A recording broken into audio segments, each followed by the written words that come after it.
అందరికీ నమస్కారం. అమ్మ మాట అమ్మాయి బాట ఛానల్కి స్వాగతం. శివపురాణం తరువాయి భాగం చెప్పుకుందామా? మొదటిసారి వింటున్నట్లయితే సబ్స్క్రైబ్ చేసుకోండి, లైక్ చేసి షేర్ చేయండి, పక్కనున్న బెల్ సింబల్ని ప్రెస్ చేయండి. నేను చేసే కొత్త వీడియోస్ మీకు నోటిఫికేషన్స్ వస్తాయి.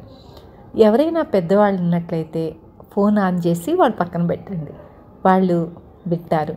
వినే అవకాశం మనం ఇద్దాము. మొదలు పెట్టుకుందామా? శివపురాణం తరువాయి భాగం. దివోదాసు వద్దకు వెళ్ళిన బ్రహ్మ కూడా తిరిగి రాకపోయేసరికి శివుడు ప్రమథులను కాశీకి పంపాడు. కాశీ క్షేత్రంలోని మహత్తు ఎలాంటిదో కానీ ప్రమథులు కాశీ చేరుతూనే తాము వచ్చిన పని పూర్తిగా మర్చిపోయారు. వారిలో కపత్తి అనేవాడు కపత్తీశ్వర లింగాన్ని ప్రతిష్ఠించాడు. మందరగిరి మీద ఉన్న శివుడికి కాశీ వార్త అయినా తెలియరాలేదు. ఆయన వినాయకుణ్ణి పిలిచి అతనికి చెప్పవలసిందంతా చెప్పి కాశీనగరానికి పంపాడు. వినాయకుడు కాశీనగరం చేరి అక్కడ అనేక ఉత్పాతాలు కలుగచేశాడు. తరువాత అతను దివోదాసు భవనంలో ప్రవేశించి రాజు అడిగిన ప్రశ్నలనన్నింటికీ సరియైన సమాధానాలు చెప్పి రాజపురోహితులలో ఒకడుగా చేరిపోయాడు. రాజు ఒకనాడు డుంటి భట్టారకుణ్ణి కాశీనగరంలో ఉత్పాతాలెందుకు కలుగుతున్నాయి అని అడిగాడు. రాజా, కొంతకాలం పాటు నువ్వు కాశీ విడిచి దూరంగా ఉండటం మంచిదని నాకు తోస్తున్నది. ఇంకా 18 రోజులకు ఉత్తర దేశం నుంచి ఒక బ్రాహ్మణుడు వస్తాడు. నీకు తగిన హితోపదేశం ఆయన చెయ్యగలడు అన్నాడు డుంటి. తరువాత శివుడు విష్ణుమూర్తిని కాశీకి పంపించాడు.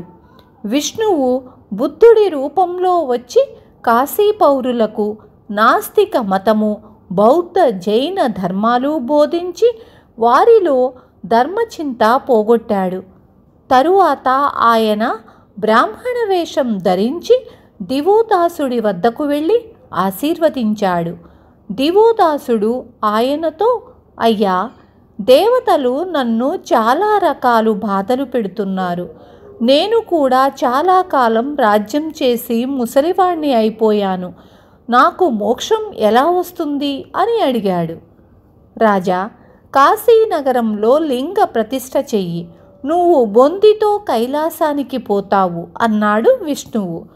ఆ ప్రకారమే దివోదాసుడు తన కుమారుడైన సమరంజయుడికి పట్టంగట్టి గొప్ప గుడి కట్టించి అందులో లింగ ప్రతిష్ఠ చేసి తన కోసం వచ్చిన విమానం ఎక్కి బొందితో కైలాసానికి వెళ్ళిపోయాడు. కాశీ విడిచి వెళ్ళిన దేవతలందరూ తిరిగి వచ్చారు. శివుడు నందివాహనం మీద తన గణాలతో కాశీనగరానికి మళ్ళీ చేరుకుని ఎంతో తృప్తిపడ్డాడు. విశ్వనాథుడు, విశాలాక్షి కాపురం ఉంటున్న కాశీనగరంలో కొంతకాలం నివసించుదామన్న కోరికతో వేదవ్యాసుడు తన శిష్యగణంతో సహా కాశీకి చేరాడు. ఆయన శిష్యులలో వైశంపాయనుడు, జైమిని, పైలుడు, సుమంతుడు మొదలైన మహామహులు ఎందరో ఉన్నారు.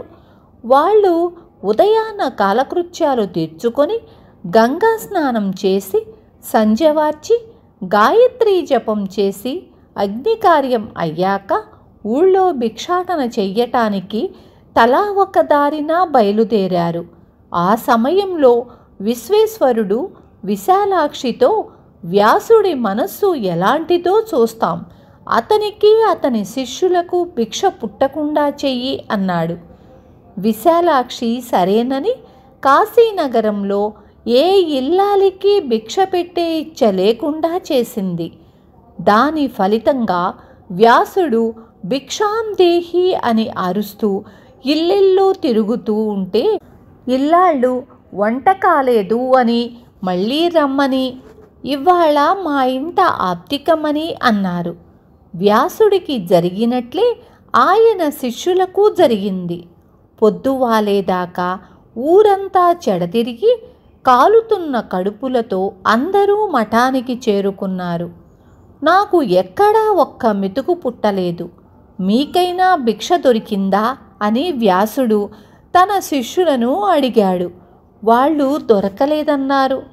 ప్రొద్దునే లేచి ఏ పాపాత్ముడి ముఖం చూశామో అన్నాడు వ్యాసుడు. 7 రోజులు వరుసగా ఇలాగే జరిగింది. 8వ రోజు వచ్చింది. మళ్ళీ నిత్యకృత్యాలు తీర్చుకొని కాశీలోని దేవుళ్ళకందరికీ దండాలు పెట్టుకొని వ్యాసుడు ఆయన శిష్యులు తలా ఒక దారిన భిక్షాటనకు బయలుదేరారు. వ్యాసుడికి ఒక్క ఇంట భిక్ష దొరకలేదు. ఆయనకు పట్టరాని ఆగ్రహావేశం వచ్చింది. నుదుటి మీద చెమటలు పట్టింది. కణతలు అదురుతున్నాయి. ఆయన నడివీధిలో తన భిక్షాపాత్రను రాళ్లకేసి కొట్టి పగలకొట్టి కాశీలో 3 తరాల వాళ్లకు విద్య, ధనము, భక్తి లేకుండా పోవాలని శాపం పెట్టడానికి కమండలంలో నుంచి శాపజలం అందుకోబోయాడు. కానీ అదేం చిత్రమో చెయ్యి వణికిపోతూ ముందుకు రాలేకపోయింది. అంతలో ఆ వీధిలో ఉన్న ఒక ఇంటి తలుపు తెరుచుకొని 50 ఏళ్ల స్త్రీ సర్వాభరణ భూషితురాలు బయటకు వచ్చి, ఓ బ్రాహ్మడా, శాపం వద్దు, ఇలా రా అని పిలిచింది. వ్యాసుడు పరమానందభరితుడై ఆ స్త్రీ ఎవరో ఏ కులమో కూడా తెలుసుకోకుండానే ఆమెకు నమస్కారం చేశాడు. ఆయన దగ్గరకు రాగానే, భిక్ష దొరకనంత మాత్రాన కాశీనగరాన్ని శపిస్తావా?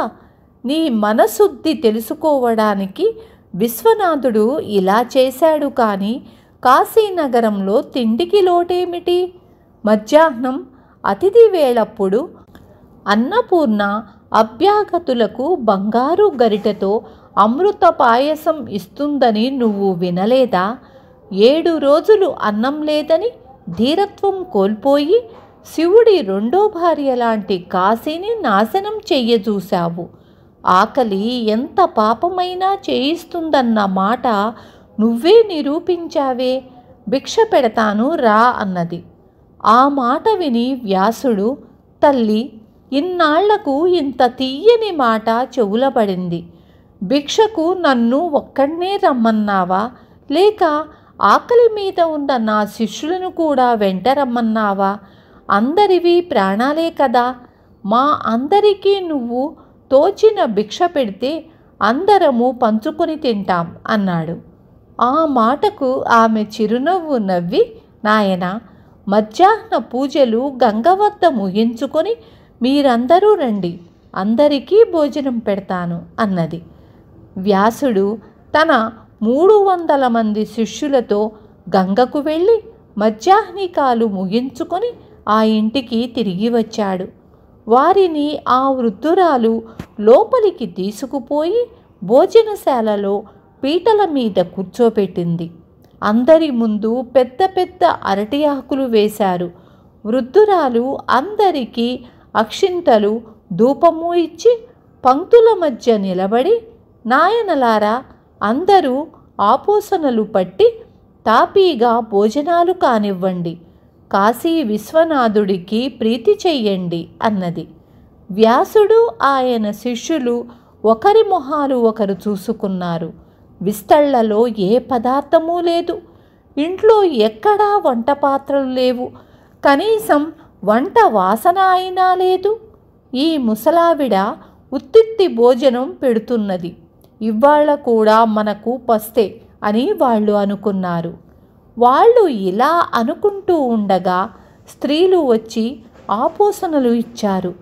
నాయనలారా, పొద్దు చాలా అయ్యింది, ఇక భోజనాలకు ఉపక్రమించండి అన్నది వృద్ధురాలు వారితో. వాళ్ళు ఆపోసనలు పట్టిన మరుక్షణం అందరి విస్తళ్లలోనూ పంచభక్ష్య పరమాన్నాలు వెలిశాయి. ఎవరికి ఏ ఏ పదార్థాలు ఇష్టమో వారి వారి ఇస్తళ్లలో అవి అన్నీ ప్రత్యక్షమయ్యాయి. ఈ ముసలావిడ సాక్షాత్తు అన్నపూర్ణాదేవే అయి ఉండాలి అనుకొని అందరూ ఆత్రంగా భోజనాలు చేశారు. భోజనాలు అయిపోగానే వృద్ధురాలు వ్యాసుడు మొదలైన వారందరికీ విశ్రమించటానికి చోటు చూపించింది. కొంతసేపటికి విశ్వనాథుడు పార్వతీ సమేతుడై వ్యాసుడు తన శిష్యులతో సహా విశ్రమించి ఉన్న చోటికి వచ్చాడు. పార్వతీ ముఖం ప్రశాంతంగా ఉంది, కానీ శివుడి ముఖాన కోపం తాండవిస్తున్నది. శివపార్వతులు రాగానే అందరూ ప్రణామాలు చేసి నిలబడ్డారు. శివుడు పార్వతితో సహా ఒక వేదిక మీద కూర్చొని వ్యాసుడికేసి కోపంగా చూస్తూ, ఓరి దుర్మార్గుడా, భారతం రాసిన సొంఠ అహంకరించి నా భార్య లాంటి కాశీనగరానికి శాపం ఇవ్వబోతావా? నువ్వు కాశీలో అడుగు పెట్టటమే ద్రోహం. వెంటనే నువ్వు నీ శిష్యులు మా పొలిమేర దాటి వెళ్ళిపోండి అన్నాడు.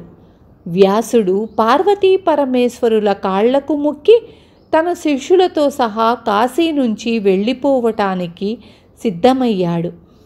అప్పుడు ఆయన పార్వతితో, నాయనా, విచారించకు, నువ్వు మరెక్కడికి వెళ్ళక దక్షారామానికి వెళ్ళి భీమేశ్వరుణ్ణి సేవించు, నీకు సమస్త శుభాలు చేకూరుతాయి అన్నది. ఆమె సలహా ప్రకారం వ్యాసుడు తన శిష్యులతో సహా భీమేశ్వరుణ్ణి అర్చించటానికి ద్రాక్షారామం వెళ్ళిపోయాడు. విన్నారు కదా, తరువాయి భాగం రేపు చెప్పుకుందాము. షేర్ చేయటం మర్చిపోకండి.